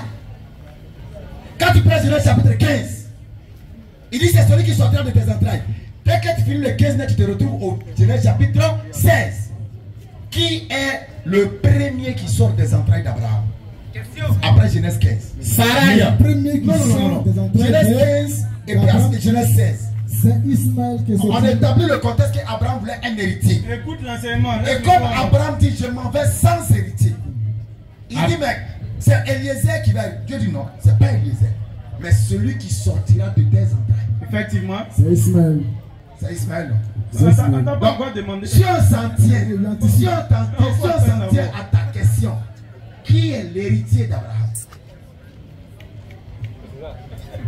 La question que j'ai posée au préalable, sa réponse, tu vas voir. Non, attends. C'est ça. Vous aimez quand le tuteur crie wow, vous accorde. Ça veut dire pas. J'ai dit, je veux quelqu'un d'un autre niveau. Quand j'ai posé la première question, là, lequel des deux fils a dit la première question est finie, non? Oui, mais on est dans la même thématique. On t'a dit la première. Mais il a posé la question. Si on peut se référer à ça, qui est l'héritier d'Abraham? Or, lorsqu'on lit les textes, il se trouve que malgré la naissance d'Ismaël, ce dernier n'a pas hérité de son père. Mais quand tu parles d'un héritage physique, mais c'est de ça qu'il est question. Il n'est jamais question de ça. Écoute. Vous écoute. Comme un prophète va parler à Dieu, puis il va parler d'héritage matériel. Quand même, ça dit comme vous avez rabaissé Dieu à l'étape d'homme, bébé qui vient dans ventre de femme, en circoncis, il pisse dans couche, on le fait, il se perd, on se promène pour le chercher. Comme vous avez rabaissé Dieu à ce niveau-là, c'est pourquoi vous ne tenez pas compte de la grandeur des prophètes. Comme un prophète va parler à Dieu, et puis il va parler d'héritage matériel, de mon blé là, qui va continuer à cultiver, ma maison là, qui va dormir dedans. Ça, c'est les paroles d'un prophète. Mais même si il fait son don, le lapider. Regarde, lorsque Jacob sentit la mort venir vers lui, Jacob a appelé ses enfants. Quand Jacob a appelé ses enfants, tu sais ce qu'il a dit? Il n'a pas dit qui va hériter de mes maisons, qui va hériter de mes moutons, qui va hériter de mes cabris. Il dit, qu'adorerez-vous après moi? Rapidement, Surat 2. Surat 2. Voilà l'héritage dont Abraham parle avec Dieu. Surat 2. Rapidement. Le verset 121. Non. Quand son Seigneur lui avait dit, soumets-toi, il dit, je me soumets au Seigneur de l'univers. Et c'est ce qu'Abraham recommanda à ses fils, de même que Jacob. Oh mes fils, certes, Allah vous a choisi la religion. Ne mourrez point, donc en tant que soumis. Voici l'héritage. Étiez-vous témoins quand la mort se présenta à Jacob et qu'il dit à ses fils? Logiquement, quand la mort se présente à un père de famille, quand il réunit ses enfants, on parle de quoi? Prends ton micro. De biens matériels. De biens matériels. Mais pourquoi ici, il ne parle pas de biens matériels? Parce que c'est pas ce qui est important. Étiez-vous témoins? L'héritage qu'un prophète laisse à sa descendance, ce n'est pas le bien matériel, mais le bien Quand la spirituel. mort se présenta à Jacob et qu'il Parce dit à que ses tout fils, se trouve dans l'héritage spirituel. qu'adorez-vous après moi? C'est quand tu as l'héritage spirituel et puis tu sais l'utiliser, l'exploiter, tu auras l'héritage matériel. Qu'adorez-vous après moi? Qu'est-ce que vous allez adorer après moi? Il répondit, Il répondit. nous adorerons ta divinité Et là, divinité de tes pères, Abraham, Ismaël, Isaac, divinité unique à laquelle nous sommes soumis. donc, quand on parle d'héritier, laisse le matériel. Même La l'histoire Bible même de va te donner. Zacharie elle-même. Laissez là. Pareil pour l'histoire de Zacharie dans le livre de Luc 1. Zacharie n'est pas en train de rechercher un héritier qui va venir cultiver son blé comme tu le penses, qui va venir dormir dans sa maison sur son lit. Non. Mais l'histoire de Zacharie, lorsqu'on lui annonce qu'il va avoir un fils, il dit béni soit le Seigneur, le Dieu d'Israël, de ce qu'il a visité et racheté son peuple. Parce que lui, son rôle, c'était ça, de conduire le peuple vers l'éternel. Donc quand on lui annonce un enfant là, il sait que cet enfant là va venir faire la même chose. Mais toi, tu es là pour ses blés, l'argent. On Mais t'a tu dit comprends non. pas, moi, c'est Genèse pas vrai. 25, verset 5. Il a donné tous ses biens à Isaac. Parce qu'il ne s'agissait pas d'héritage matériel. Ça commence depuis la Genèse 12, verset 2 à 3. L'Éternel lui promet que toutes les nations de la terre seront bénies par lui. Comment? Parce que ils vont se promener pour distribuer l'argent aux gens. Soyons un peu cohérents nous-mêmes. Quand les nations de la terre seront bénies par son nom là, pour toi, Azoa là, c'est qu'ils vont se promener pour dire, eh viens, tiens Besser, c'est Abraham qui donne, hein. Viens, tiens 1000 francs, c'est Abraham qui donne. Ça c'est qui pense, C'est ce qu'il a dit. pas. C'est ce qu'il a dit. Parce que lorsqu'on promet à Abraham, lève les yeux dans Genèse 15, compte les étoiles, on dit ta postérité sera si nombreuse qu'on ne pourra la compter. On dit la poussière de la terre, ta postérité sera nombreuse que ça. Mais ça peut perdre un truc matériel. Comment l'homme va avoir une postérité sera nombreuse que la poussière de la terre ou que les étoiles dans le ciel? Azora dit c'est l'argent. Azora dit c'est blé. C'est pas ça mon ami. La preuve, lorsque la Genèse 15, on vient lui annoncer de sortir et que l'Éternel lui dit qu'il a cru en lui et qu'il lui imputa à justice. Lorsqu'on va directement dans la Genèse 16, à partir du verset 1, la naissance d'Ismaël est en train d'être mise en œuvre. Sarah prend en même temps sa servante Agar, un mari Agar. Lui va dire non, c'était pas mariage, je suis sûr. Il est capable de dire que c'est concubinage. Non, non. Ah ok, toi au moins. Les gens sont méchants. Ils disent qu'Abraham est allé sortir sa servante. Non, c'était sa femme. Ils sont en train de maudire Abraham. Et même par ricochet, ils deviennent maudits. À cause de la Genèse 12, verset 2 à 3. Donc en même temps, Sarah prend sa servante Agar, elle donne pour femme à Abraham. Premier mois, excusez-moi du terme. Automatiquement, ça devient bébé. Quel bébé? Ismaël. Attends. Et parce que c'est un enseignement qui est tellement dosé. Quand tu prends l'histoire d'Ismaël, c'est tellement dosé. Abraham était avec Sarah depuis combien d'années? Jamais Sarah n'a eu enfant. Mais selon les commentaires, au premier rapport avec Agar, net, c'est une grossesse. Parce que c'est celui qui sortira de ses entrailles, c'est lui qui va hériter. Et c'est qui? C'est Ismaël. Mais il est mis en stand-by. Quand il lit la suite de l'histoire, tu vas voir qu'ils vont tourner jusqu'à, ils vont essayer de coller à Isaac. Mais ils sont rattrapés. Parce qu'on dit, je ferai une alliance avec Isaac. Pour Isaac et sa postérité après lui. À l'égard d'Ismaël. Donc la chose est circonscrite pour un peuple bien déterminé. À l'égard d'Ismaël. Écoute. Je t'ai exaucé. Voici, je le bénirai. Je le rendrai fécond. Et je le multiplierai à l'infini. C'est-à-dire qu'à supposer même qu'on est les gens de CP, on prend le B à bas. Les promesses faites à Abraham se répètent exactement à Ismaël. Les mêmes mots qui ont été utilisés pour faire des promesses à Abraham, là, les mêmes mots sont utilisés pour Ismaël. Prenez la Genèse 17, verset 2 et suite. Genèse 17, le verset 2. C'est-à-dire, on suppose qu'on n'est pas trop aguerri. On veut regarder les mots pour essayer de tricher un peu, mais Genèse 17, verset 2 dit quoi? J'établirai mon alliance entre moi et toi, et je te multiplierai à l'infini. On a entendu multiplier à l'infini, ça fait 1. Au verset 6. Non, verset 4 d'abord. Au verset 4. Voici mon alliance que je fais avec toi. Oui. Tu deviendras père d'une multitude de nations. On a entendu père d'une multitude de nations, ça fait 2. Au verset 6. Allons-y. Je te rendrai fécond. Je te rendrai fécond. À l'infini. On a entendu à l'infini, ça fait 3. Je ferai de toi des nations. Des nations, on a entendu, ça fait 4. Et des rois sortiront de toi. Des rois vont sortir, on a entendu aussi. J'établirai mon alliance entre moi et toi et tes descendants après toi. Oui. Selon la génération. Selon la génération. Ça sera une alliance perpétuelle. En vertu de laquelle je serai ton Dieu. Et celui de ta postérité après toi. On a entendu les différents mots utilisés. Maintenant, ces deux enfants-là, les mêmes mots se répètent au niveau de qui? On va relire dans le même chapitre. Au verset 19. Verset 19, ça c'est Isaac. Dieu dit, certainement Sarah ta femme t'enfantera un fils. Sarah ta femme va t'enfanter un fils. Et tu l'appelleras du nom d'Isaac. Il va s'appeler Isaac. J'établirai mon alliance avec lui. On a entendu alliance, oui on est d'accord. Comme une alliance perpétuelle. Perpétuelle, mais pour sa postérité après lui. Voilà où Isaac est éliminé. L'alliance perpétuelle avec Isaac, c'est pour sa postérité après lui. Ce qui s'arrête à partir de Jésus-Christ. Bah! Jésus-Christ est venu fermer. Donc après Jésus, il n'y a plus d'alliance. Maintenant, on va maintenant pour Ismaël pour voir ce qui se passe là-bas. À l'égard d'Ismaël. Je t'ai exaucé. Voilà un point déjà. Parce que Isaac n'a jamais été promis comme enfant à Abraham. Si Azora ne sait pas, il doit savoir aujourd'hui. Lorsque tu prends la Genèse 22, on dit l'Éternel a fait pour Sarah ce qu'il lui avait promis. Et elle tomba enceinte d'Isaac. Donc Sarah a été promis, Isaac a été promis à Sarah. Mais Ismaël a été promis à Abraham dans la Genèse 15. Héritage spirituel et non matériel. Allons-y. À l'égard d'Ismaël, je l'ai exaucé. Voici. Je le bénirai. Je le rendrai fécond. Et je le multiplierai à l'infini. Rapidement sur le verset 2 pour écouter encore. 2, 4. Au verset 2. Verset 2. J'établirai mon alliance entre moi et toi. Allons-y. Et je te multiplierai à l'infini. À l'égard d'Ismaël. Voici. Je le bénirai.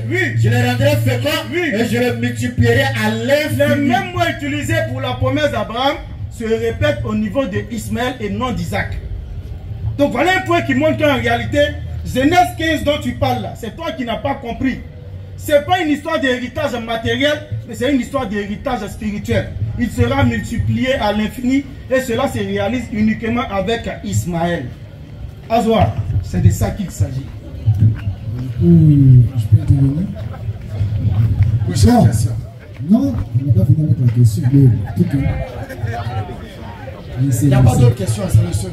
Il y a beaucoup de questions. Donc on a besoin de le supporter. Ah ben, attends, donc tu ne me veux plus au du corps.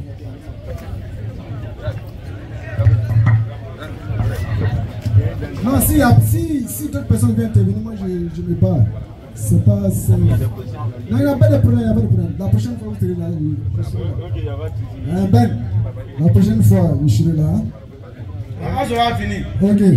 Bon, merci beaucoup. Merci à toi aussi. Ok, il n'y a pas de souci. Bonne soirée. Ok, merci. C'est quelqu'un ne sait pas, hein, au-delà de nos divergences religieuses, il est bien. Bon, je vais appeler le frère Abdul Raoul. Abdul Raoul se prépare. Mais avant que Abdul Raoul vienne, Abdul Raoul. Abdul Raouf. J'appelle le frère Abdul Raouf. Avant que le frère ne vienne,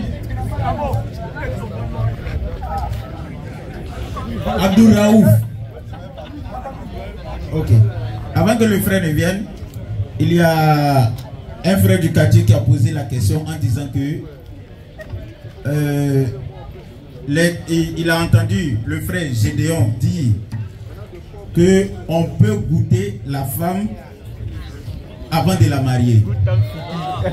On peut goûter la femme avant de la marier. Et il essaie de... Il essaie de se... Non, il essaie de dire ses propos en utilisant les versets bibliques. Donc le frère demande, est-ce que c'est vrai ces propos ou bien qu'est-ce que vous dites? Vu que vous êtes les connaisseurs de la Bible et du Coran, quelle est votre version et pourquoi ne pas organiser un débat avec Gédéon parce que lui, il s'y connaît en Bible. Et pourquoi vous prenez des gens qui ne s'y connaissent pas? Merci beaucoup. Ok. Donc déjà, ce qu'il faut savoir, c'est que c'est Gédéon qui refuse le débat. Parce qu'aujourd'hui, il prend comme argument le fait que le climat politique, ceci, cela.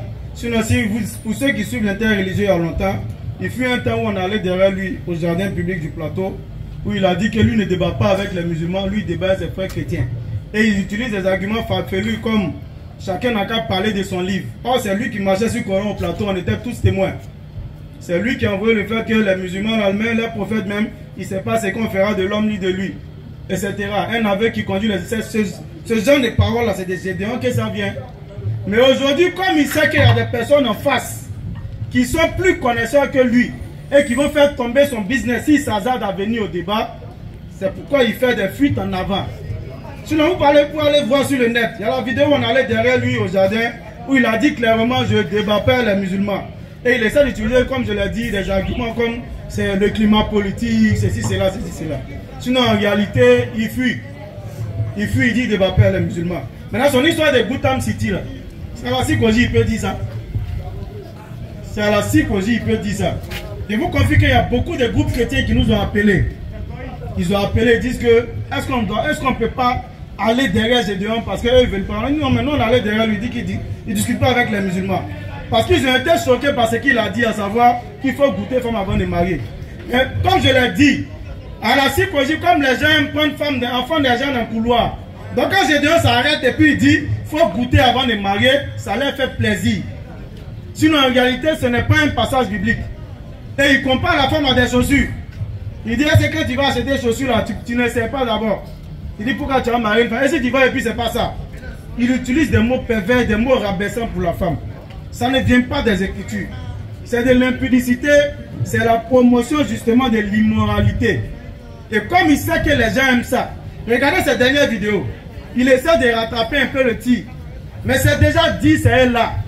On te connaît comme le fondateur de Gotham City, comme mon frère l'a inventé. Le fondateur du Gotham City, il a dit goûter femme avant de marier. Donc c'est pas biblique. Ça n'a même pas de traces dans les Écritures. C'est quelque chose qu'il a inventé parce qu'il sait que les passions des jeunes aiment ça. Surtout dans les quartiers populaires. Il n'y a pas d'ambiguïté à ce niveau. Allons-y, prochaine question. Ok. L'avant-dernière. Ok. On va poser l'avant-dernière question parce que nous sommes rattrapés par le temps. Et il y a une sœur qui demande pourquoi vous les musulmans vous dites que le musulman ne peut pas marier un chrétien et le chrétien ne peut pas se marier avec les musulmans. En fait, c'est le nom des musulmans qui est gâté. Sinon, la Bible même a interdit ce mariage il y a longtemps.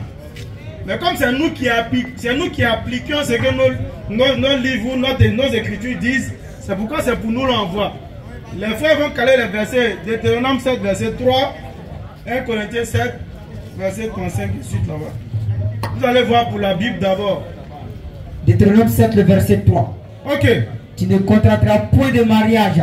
La Bible déclare, comme ils ont pour habitude de dire, tu ne contracteras point de mariage avec ces peuples. Avec ces peuples. Tu ne donneras point tes filles à leurs fils. Vous allez voir quels sont ces peuples-là. Tu ne donneras point tes filles à leurs fils. C'est la Bible qui parle. Et tu ne prendras point leurs filles pour tes fils. Tu ne prendras point leurs filles pour tes fils. Pourquoi? Car ils détourneraient de moi tes fils. Ils vont détourner de l'Éternel tes fils. Qui serviraient d'autres dieux. Ils vont aller servir d'autres dieux. Soyons sincères. Arrêtons l'hypocrisie. Chrétiens et musulmans n'adorent pas le même Dieu. Parce que les chrétiens adorent Jésus.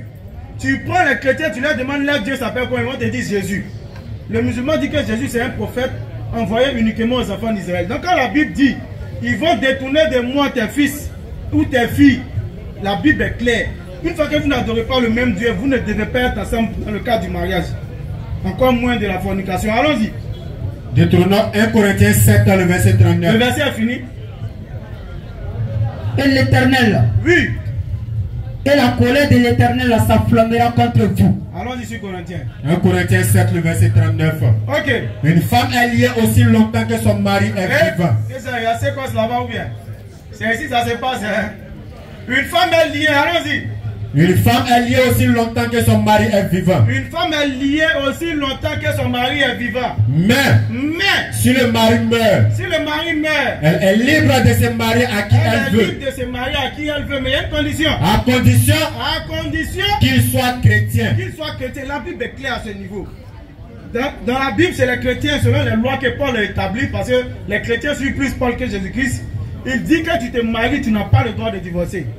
C'est pourquoi il mentionne le cas de la mort. Elle est liée aussi longtemps jusqu'à ce que son mari meure. Et s'il meurt, là maintenant, il lui est possible de se remarier. Mais à condition que ce soit avec un chrétien. C'est la Bible qui parle. Mais les gens lisent ça, ils n'appliquent pas. Comme c'est les musulmans qui appliquent pour eux. Et quand je dis les musulmans, pas tous. Parce qu'il y a des musulmans, quand le non-musulman a un peu d'argent, là il ne regarde plus religion. Quand il a l'argent, on dit bon, il faut venir, c'est même Dieu là-haut. Alors le gars même c'est un féticheur. Mais comme il a un paix, on dit c'est même Dieu là. La religion ne peut pas diviser les gens. Tiens, mariez-les. Parce qu'il y a un paix en bas. Je ne parle pas de ces gens de musulmans là. Ils doivent se réformer. Je parle des musulmans qui croient au Coran et qui pratiquent la sunna de Nabi alayhi salatu wa salam. Ceux-là, c'est eux qui appliquent réellement ce que le Coran dit, à savoir Sourate 2. Lecture. La Sourate 2 pour le Coran.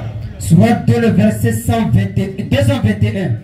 N'épousez pas les femmes associatrices. N'épousez pas les femmes associatrices. Tant qu'elles n'auront pas la foi. Tant qu'elles n'auront pas la foi. Certes, oui, une esclave croyante vaut mieux qu'une associatrice. C'est clair. Même si elle vous enchante. Même si elle vous enchante. Et ne donnez pas d'épouse. Ne donne pas aussi d'épouse aux associateurs. Tant qu'ils n'auront pas la foi. Tant qu'ils n'ont pas la foi. Et certes, oui, un esclave croyant vaut mieux qu'un associateur. C'est clair, il n'y a pas plus associateur que les chrétiens. Si quelqu'un vient me dire non, Sourate 5, verset 5, là, c'est laissé. Là, c'est laissé. Parce que les chrétiens dont là, ils parlent dans ce verset-là. Pardon, les gens du livre dont là, ils parlent dans ce verset-là. Ce n'est pas nos chrétiens qu'on voit là. Ça, c'est ce qu'il faut savoir. Allah dit effectivement, les femmes chastes parmi les gens du livre. Et qui sont les gens du livre dont là, ils parlent dans ce verset? Prenez la Sourate 3, verset 113, ainsi que le verset, l'avant-dernier verset.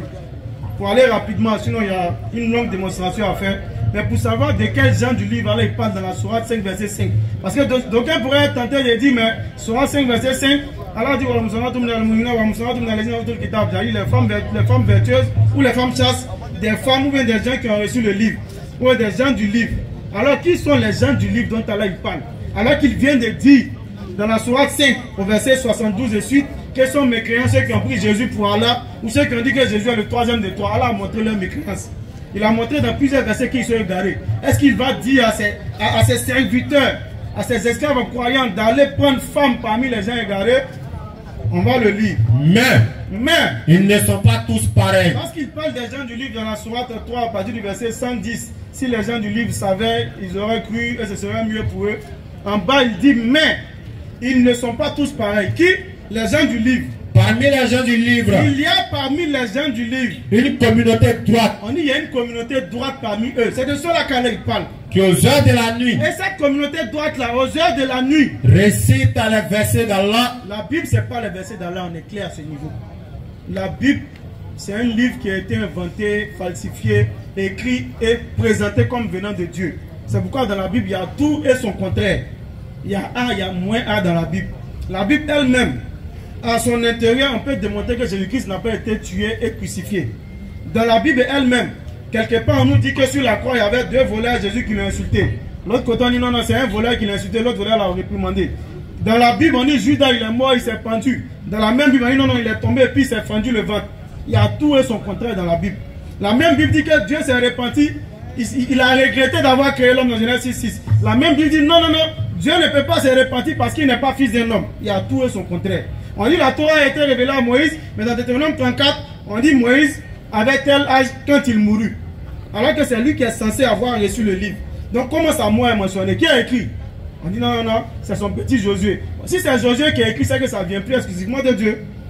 Donc il y a main de l'homme dedans. Donc c'est plus une révélation de Dieu.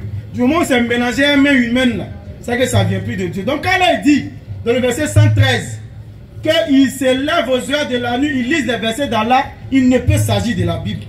Parce que la Bible, c'est pas les versets d'Allah. On continue.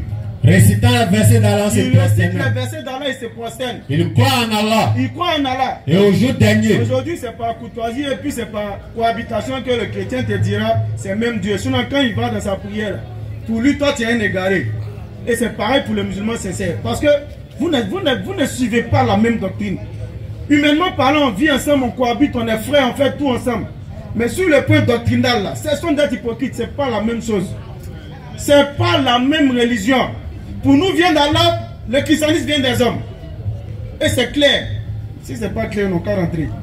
On continue. Il croit en Allah au jour dernier. Il croit en Allah et au jour dernier, les piliers de la foi. Ordonne le convenable. Ils ordonnent le convenable, comme la Kaïra Oumma de la Sourate 3, verset 110. Interdisent le blâmable. Interdisent le blâmable, comme la Kaïra Oumma. Et concourt aux bonnes œuvres. Ils luttent pour pouvoir accomplir les bonnes actions. Ceux-là sont parmi les gens de bien. Ils sont parmi les gens de bien. Alors que Sourate 5, Sourate 4, verset 171, alors il dit voilà, takoulou salasa intahu kairul lakum. Quand il parle des chrétiens, il dit arrêtez de dire toi, ça serait mieux pour vous. Donc Allah ne peut pas dire en quoi qu'ils sont les gens de bien, Allah ne se contredit pas. Donc les gens du livre dont Allah parle dans la Sourate 5 au verset 5, voilà des critères. Prenez l'avant-dernier verset encore. Au verset 199. Allons-y. Il y a 7 parmi les gens du livre. Allah vient répéter encore parce qu'il parle au doué d'intelligence. Il dit de marier les femmes parmi les gens du livre. Et il précise qu'il y a 7 parmi les gens du livre. Ceux qui croient en Allah. Ah, on dit parmi ceux qui croient en Allah. C'est ça qu'il faut chercher. Continue. Et à ce qu'on a fait descendre vers vous. Il croit non seulement à ce qui était descendu vers les musulmans. Et à ce qu'on a fait descendre vers eux. Ainsi que tous les autres livres descendus à Isa alayhi salam. Ils sont humbles envers Allah. Ils sont humbles envers Allah. C'est-à-dire ils se prosternent, ils s'humilient devant Allah. Ils ne vendent point les versets d'Allah à vil prix. Ils ne vendent point les versets d'Allah à vil prix. Voilà ceux dont la récompense est auprès de leur Seigneur. Voilà ceux dont la récompense est auprès de leur Seigneur. En vérité, Allah est prompt à faire les comptes. Il ne laisse point perdre des actions de ceux qui font le bien. Donc voilà les gens du livre dont il s'agit. Donc mariage musulman chrétien, quittez dans ça. Et regardez même encore les inconvénients sur le point de la vie. Pour les chrétiens, il n'y a pas histoire de grande ambition. Parce que comme on l'a dit, eux ne suivent pas une loi révélée. Le chrétien, il va avec son épouse. Quand il finit là, il se lave et puis c'est fini. Mais pour les musulmans, il y a la djanaba qu'on doit prendre. Tu vas à ta femme. Quand tu finis, elle est chrétienne, tu es musulman, tu vas prendre djanaba. Elle ne prend pas djanaba. Ça veut dire qu'islamiquement parlant, elle est impure. Tu vas avec ta femme, vous avez des enfants. Tu meurs. Elle ne peut pas hériter de toi. Ça fait un. Parce qu'un homme musulman n'hérite pas d'un musulman. Il y a un problème. Donc tu maries une femme, tu meurs, elle ne peut pas toucher ton héritage. Donc tu l'as lésé. Elle meurt. Tu ne peux pas l'enterrer. Parce qu'un musulman n'enterre pas un homme musulman. Un musulman ne prie pas si un homme musulman. Un musulman ne lave pas le corps d'un homme musulman. C'est quel genre de mariage? Elle et moi, tu ne peux même pas l'honorer en la lavant, en priant sur elle, en l'accompagnant dans sa dernière demeure, comme on l'appelle ici. Toi aussi, tu meurs, elle ne peut pas hériter de toi. C'est quel mariage hypocrite? Tu as donné, donc tes enfants vont la suivre à l'église. Avec Allah, il dit dans la sourate 66, Ya ayyuhallazina amanu qu anfusakum wa ahlikum nara wa qudwa an-nas wal hijara. Il dit de te préserver toi ainsi que ta famille d'un feu dont les hommes et les pierres seront le combustible. Bon, toi tu as préservé ta famille comment? Alors que tes enfants vont à l'église avec ta femme chrétienne. Donc tous ces inconvénients là, ça montre. Et puis on va encore dans d'autres éléments. On est dans sa Bible. Jésus a transformé l'eau en vin. Donc tu ne peux pas lui dire de ne pas boire vin. Elle va taper le vin propre. Elle descend le vino. Et puis la nuit, tu as un Jones. La nuit, tu as un tas. Tu as embrassé. Tu as pris en bouche. Ah, c'est bizarre. Tu ne peux pas prendre bouche. Parce que tu es en train de boire vin. Tu es en train de boire le vin en prenant bouche. Elles ne sont pas sous la loi révélée à Moïse. Donc à faire des porcs là, ils vont te dire non, on n'est pas dedans. Sinon la loi révélée à Moïse, on ne peut pas mettre porc dedans. Lévitique est clair. Ésaïe est clair. Ésaïe 66, verset 17, porc là, on ne mange pas. Mais en même temps, elle va dire non, elle n'est pas dedans. Le christianisme, c'est quelqu'un qui ne suit pas la loi en tant que tel. Elle va dire, bon, elle a un peu ma époque. Elle a chicoté pour qu'elle a bu souple là. Ils sont sautés, ils sont revenus. Quand tu es allé, tu as pris ta bouche. Il y a un bon époque qui est calé dans ta là. Là, tu as avalé l'époque. Tu vas aller s'arrêter pour dire, ah, les tidum, qu'on l'a moukinzir. Là, haram. C'est faux. Tu as moyen bien. Tu as moyen époque là que tu as bu sauce. Donc voilà les inconvénients qu'il y a dans ce mariage-là. Il faut qu'on fasse attention. Ne nous laissons pas emporter par nos émotions. Le Coran dit dans la sourate 4 verset 36, on va lire pour que les gens puissent comprendre qu'il n'y a aucune hostilité dans le voisinage, qu'ils soient musulmans ou pas. Sourate 4, rapidement verset 36. Regardez l'islam. C'était la dernière question, non? Il y a une dernière, ok. Bon, on termine.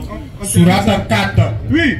Le verset 36. Allons-y. Adorez Allah. Premier commandement, adorer Allah. Et ne lui donnez aucun associé. Sans lui donner d'associé. Agissez avec bonté. Agis avec bonté. Envers vos pères et mères. Tes dieux sur terre, ton père et ta mère, il faut les obéir, il faut les respecter. Ça veut dire que ces parents, on ne peut pas les adorer même. Sinon, il faut te soumettre à eux au maximum.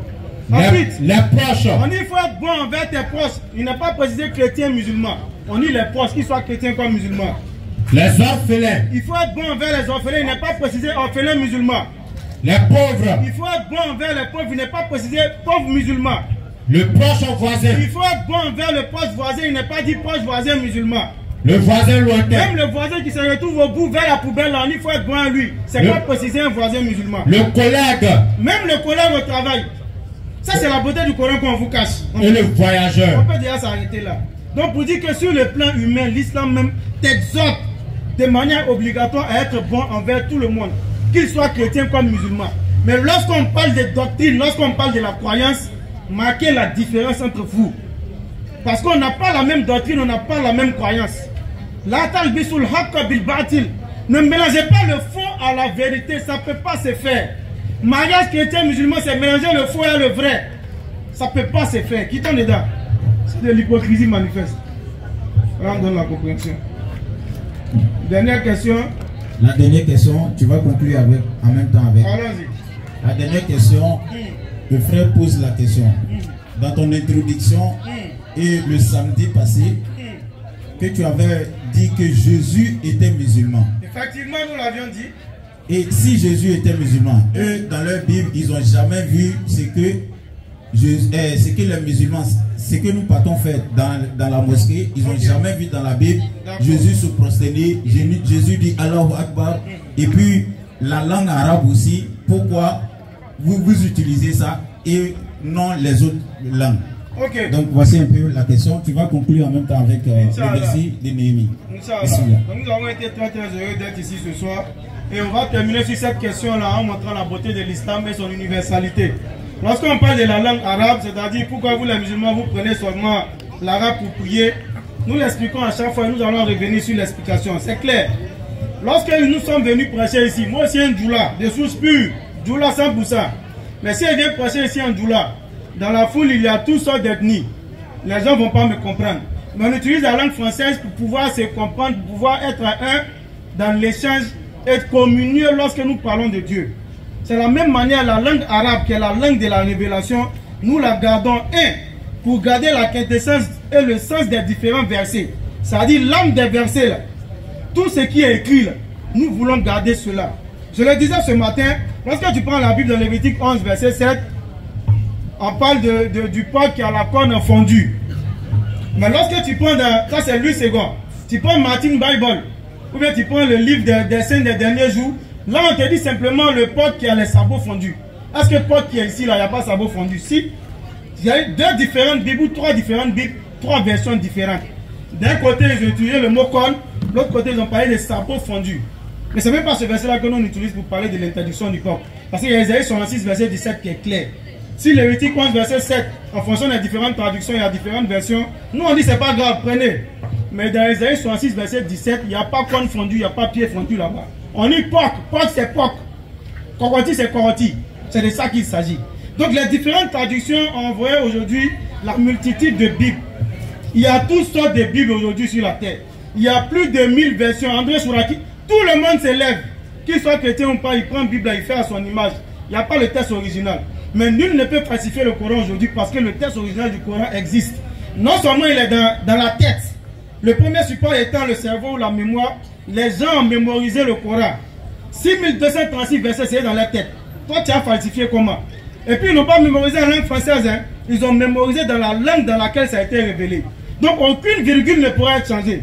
Contrairement à la Bible aujourd'hui qui a 1000 versions, et chaque version diffère l'une de l'autre. De sorte à ce qu'il y a des bancs chrétiens eux-mêmes, sur les différentes Bibles, sur les différents versets, mais il n'y a aucune ambiguïté coraniquement parlant. Voilà l'une des raisons pour laquelle la langue arabe a été gardée. Et on donne l'exemple de deux personnes qui voyagent pour aller par exemple en Chine. Lorsqu'ils arrivent dans la localité, l'un est bété ou l'un est guéré, l'autre il est, on va dire djoula. L'autre est musulman, l'autre est chrétien. Lorsque le chrétien, pasteur, arrive dans une église, on dit non, l'interprète, il y a un autre guéri qui est venu. Donc l'interprète est allé à l'autre bout de la ville pour aller interpréter aussi ce que lui va dire dans ses différentes courses. Donc il rentre dans l'église, il n'y a pas d'interprète. Lui il parle seulement français, demain comme on parle ici là. En plus de ça, il parle sa langue qui est le guéri ou bien le yakuba. Par contre, dans la salle, les gens parlent chinois, certains parlent chinois et anglais. Comment il va faire pour communier avec eux? Comment ils deviendront un dans l'adoration? C'est pas possible. Parce que lui, il ne comprend que le bété et puis le langage familier en français ici. Et ils ne comprennent pas ça. Déjà, voilà une différence entre eux. Ça veut dire que même s'ils sont de la même église, ils ne pourront pas prier ensemble parce qu'ils ne parlent pas la même langue. Ils n'adorent pas dans la même langue. Contrairement à un musulman qui arrive par exemple en Chine, lui il est musulman. Il arrive dans une mosquée quelconque, il entend Hayya ala Salah. Tous les musulmans, même ceux qui ne comprennent pas l'arabe, ils savent quand on dit Hayya ala Salah, ça veut dire venez à la prière. Donc il rentre dans la mosquée pour faire sa prière. Dès qu'on le voit rentrer, on dit bon, faut passer, tu as dirigé comme c'est toi l'étranger. Lui il comprend djoula et puis français demain. Il ne comprend même pas anglais. Les Chinois sont là, ils comprennent anglais, ils comprennent chinois pour certains. Donc il rentre dans l'église et dans la mosquée, pardon. Arrivé, on dit Bismillah, t'as fait dans le chèque. Il passe devant pour faire la prière. Arrivé devant maintenant, est-ce qu'il va parler sa langue pour que les autres aussi puissent répéter ou chacun d'eux va parler de sa langue pour que ça crée un brouhaha total? Non. Il va dire Allahu Akbar. Et derrière lui, les gens vont répondre Allahu Akbar. Il va réciter la Fatiha. Si jamais il fait une erreur dans la Fatiha, des gens derrière qui ne parlent pas la même langue vont le corriger. Ils sont unifiés, ils sont un dans l'adoration. Parce qu'ils parlent le même langage en termes d'adoration. Voilà l'un des bienfaits de la sauvegarde de la langue arabe. Maintenant, est-ce que Jésus-Christ était musulman? Oui. Parce que les ablutions, Jésus-Christ les a prises dans la Bible. Est-ce qu'on prend Jean 13? Regardez tous les versets concernant ça. Jean 13, à partir du verset 7, vous allez voir ce que Jésus-Christ est en train de faire. Regardez sur 5, verset 6. Mettez-vous à l'œuvre, mettez-vous à l'œuvre.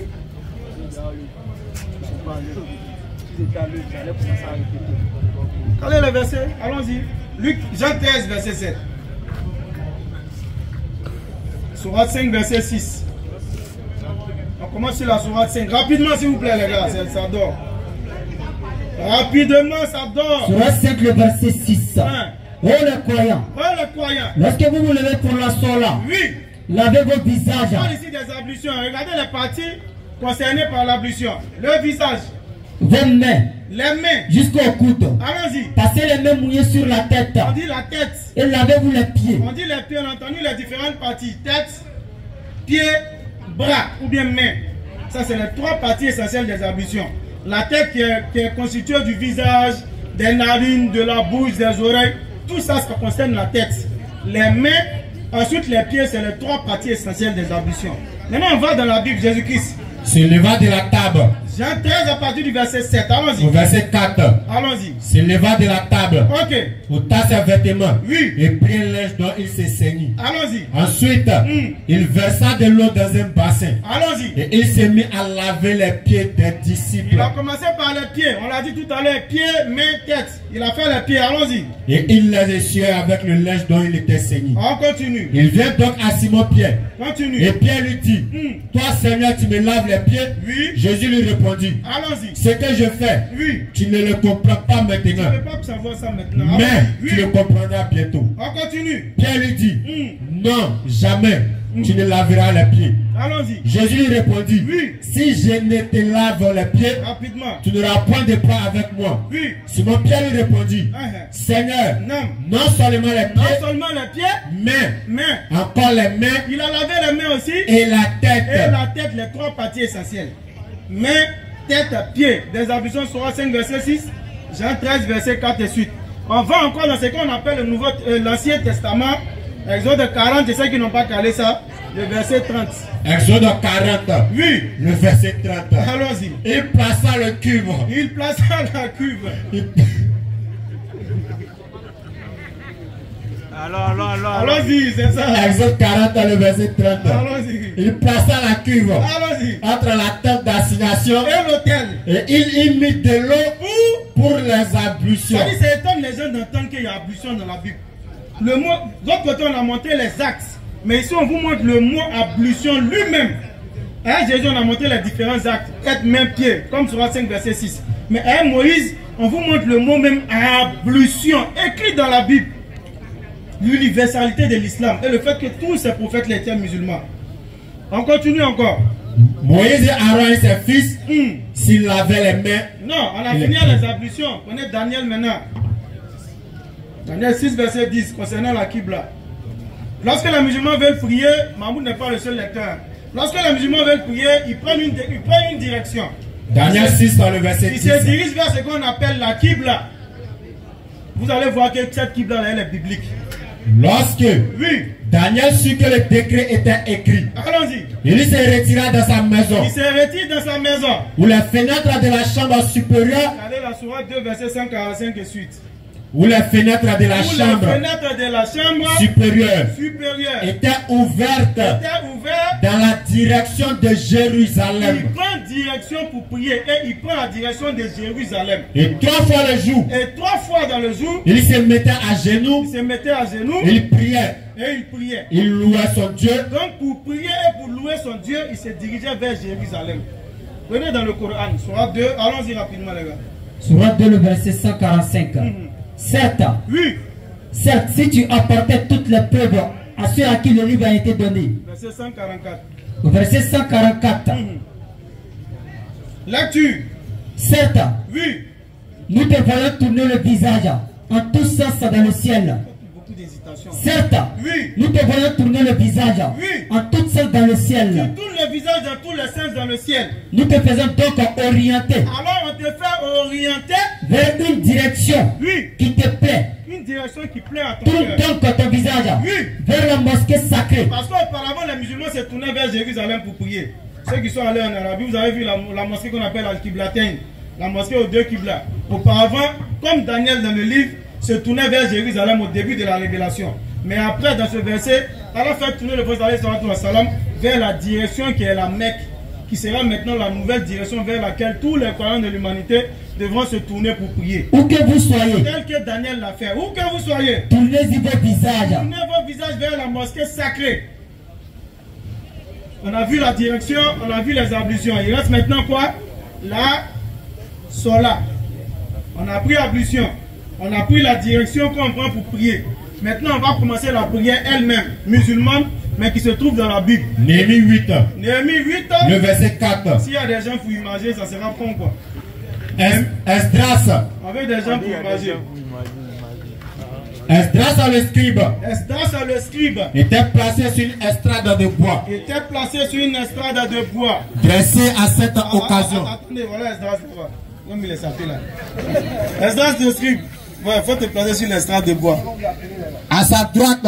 À sa droite. Se tenait Matitya. Et vous voyez que lorsqu'on rentre dans la mosquée pour l'islam, pour les musulmans, les safas de derrière l'imam, on commence par aller à la droite. Donc, il commence à dresser le safa. À sa droite se tenait Matitya. Matitya est là. Shema. Shema est là. Et à sa gauche. À sa gauche. Pedaja. Pedaja est là. Mishkaël. Mishkaël. Au verset 5. Ok.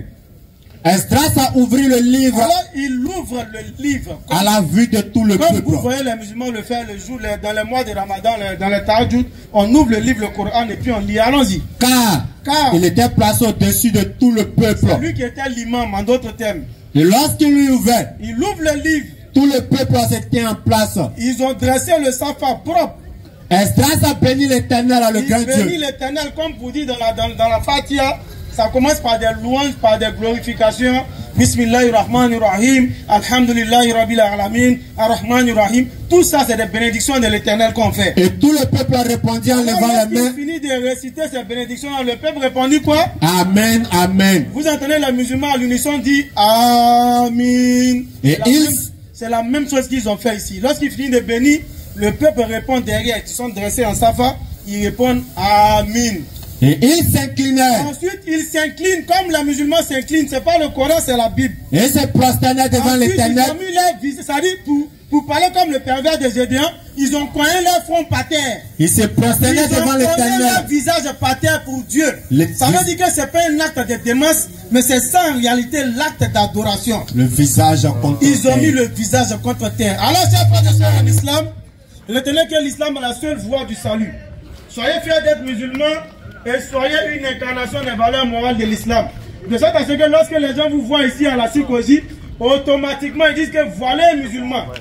Et à la vue de ce musulman-là, tu vas leur donner envie d'être musulman. Non.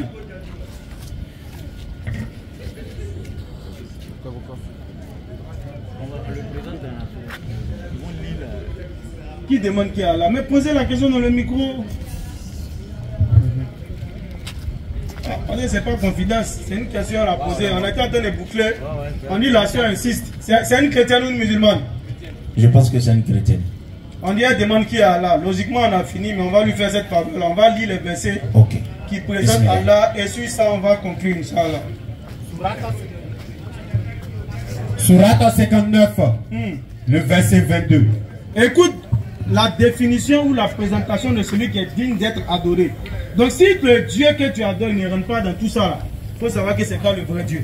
Allons-y. C'est lui Allah. Il est Allah. Il y a une divinité autre que lui. En réalité, premier point pour reconnaître la divinité, c'est son unicité. Ce n'est pas un Dieu 3 en 1 comme Nescafé ou un Dieu 1 en 3 comme Nesquik. C'est pas ça. Il y a une divinité autre que lui. Il n'a pas d'égal. Il n'y a aucune divinité en dehors de lui.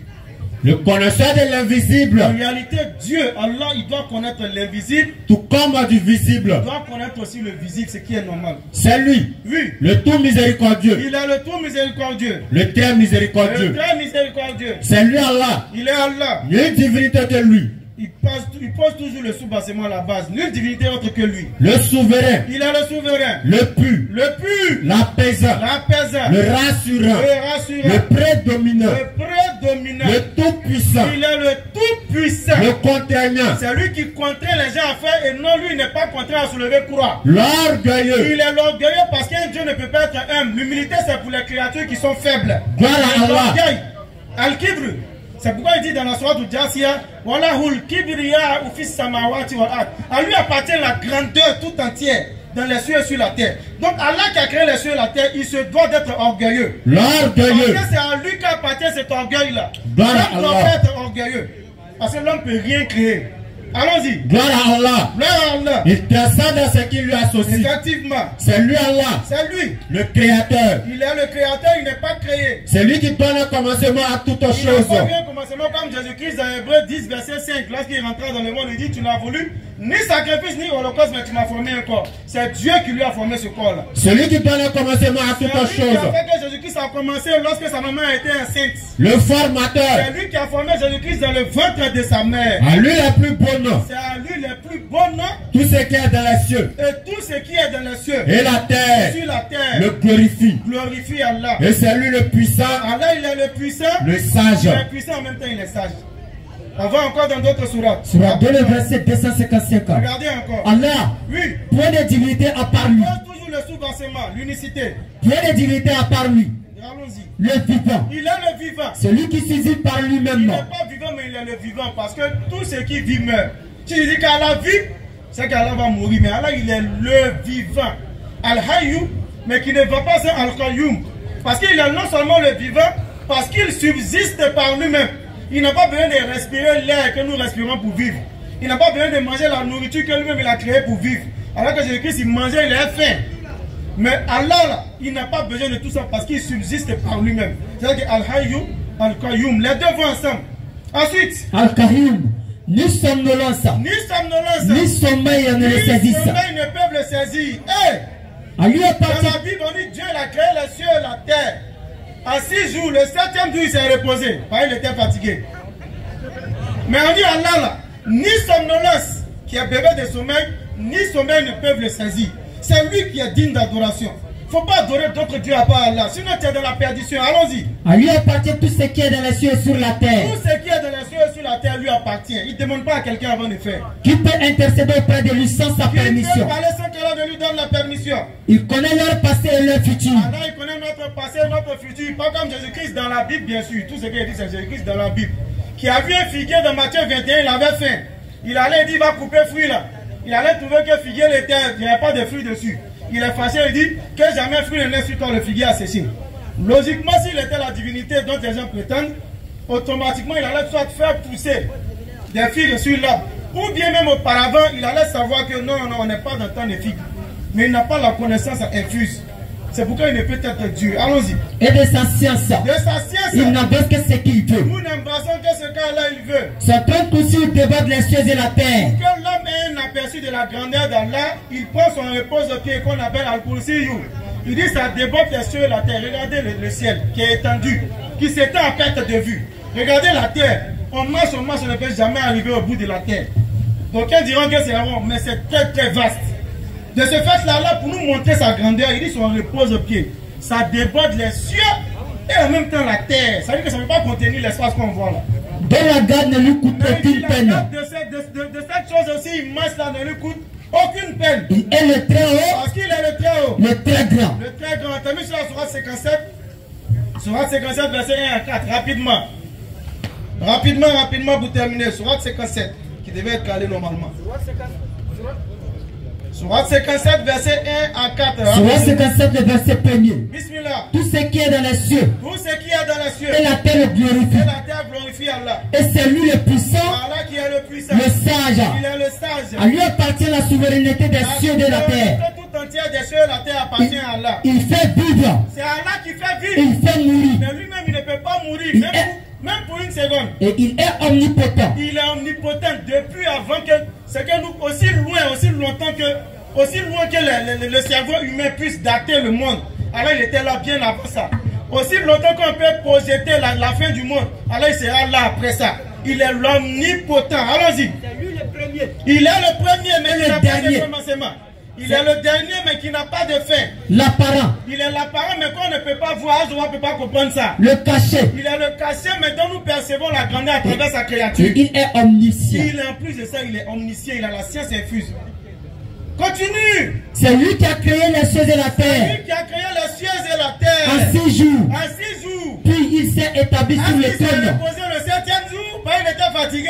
Non. Il a fini, il dit Yuda Birul Am. Istawa al-Ash. Yuda Birul Am. C'est-à-dire qu'il s'est établi sur son trône, administrant toutes choses. Depuis son trône, là, il contrôle tout.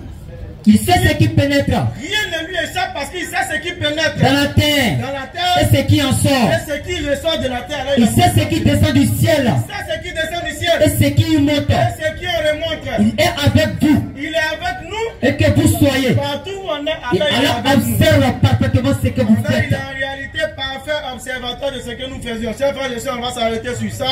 Vous dites que voilà en quelques mots. On a utilisé simplement 3 passages pour présenter la divinité qui a créé les cieux et la terre. Alors, quiconque adore un Dieu qui n'a pas ces qualités que nous venons de citer, en réalité, il n'adore pas celui qui a créé les cieux et la terre. Et nous le disions tantôt, soyez fiers d'être musulmans, parce qu'on est venu, on a décortiqué le christianisme ici. Il y a beaucoup de chrétiens qui nous écoutent, mais aucun n'a eu le courage, à part le frère Paul, pour rentrer, pour essayer tant soit peu de défendre sa doctrine. Cela prouve une fois de plus, que l'islam est la seule religion qui guide vers le salut. C'est pourquoi vous voyez que la religion la plus attaquée dans le monde, c'est l'islam.